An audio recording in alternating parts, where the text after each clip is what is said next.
कुर्सी दे दो। कुर्सी कोई साथी है कुर्सी खाली करके ना मैं लत्तां तो मंजूर हो गया, मैं खैर लगा। मेरा अख्तर भाई सी मोहम्मद अख्तर एडवोकेट जफरवाल POC के पंप के सामने उन्होंने कतल कर दिता। पुलिस ने वो भी बंदे ना फड़े। पहले भी येरा ना पुलिस ने 324 होए थी, उदो भी नहीं बंदे फड़े। बंदे ना बाहर ने नारवाल शकरघाट के जफरवाल के एरिए च ने। मेरा मजदूर बंदा हो गया जे, मेरिया 4 बेटियां स्कूल नहीं जांदियां पईयां, इस वास्ते एक बच्चा ना चुकया जाए। वो कह सुलह कर, मैनू जल्दी तो जल्दी बंदे चाहिए ने।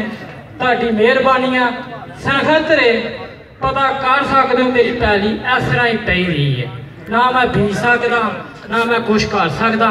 6 सिस्टर ने मेरियां, 6 सिस्टर ने मेरियां ते दलील होंदे पे असी ते पुलिस ना DPO ना DSP ना SHO कुछ नहीं कर सकता पिया।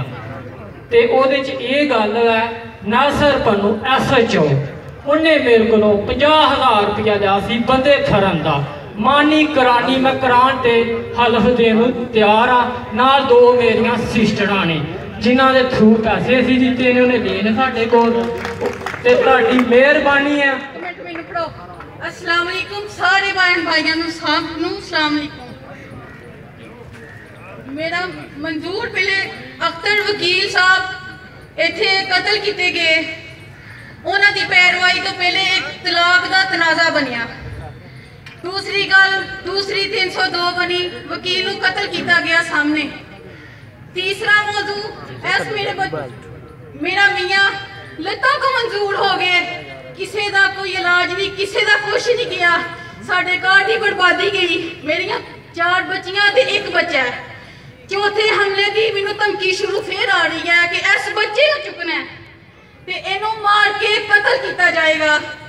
साडा पैली दा जायदाद दा कोई तनाजा नहीं, सानू इंसाफ दिता जाए। असी इस दुनिया ते बड़े मजबूर हो गए। घर दे हालातों इस बंदे का इलाज कौन करवाए? सानू वकील की कतल का मुलजम कौन फड़ के दे? और सरेआम जिला नाड़ोवाल च फिरते ने बेस बदलाया था। असी किथे इंसाफ मंगिए? सानू इंसाफ चाहिए। इंसाफ चाहिए तो सानू खुद तुसी मार छड़ो, सानू खुद सारे अफसर जेड़े सानू खुद मार छड़ो। ए मंजूर बच्चियों का बाप किथे खर्चा पानी चुक सकता है? ए मंजूर बुरे माँ प्यो कुछ कर सकते ने? साडा इंसाफ तुसी करना है। जे खुली कचहरी लगी है तो सानू इंसाफ दे के दसो। सानू कुछ कहने कि असी मुलजम फड़िया 302 का, इन्होंने पूछो मुलजम किने फड़ाया।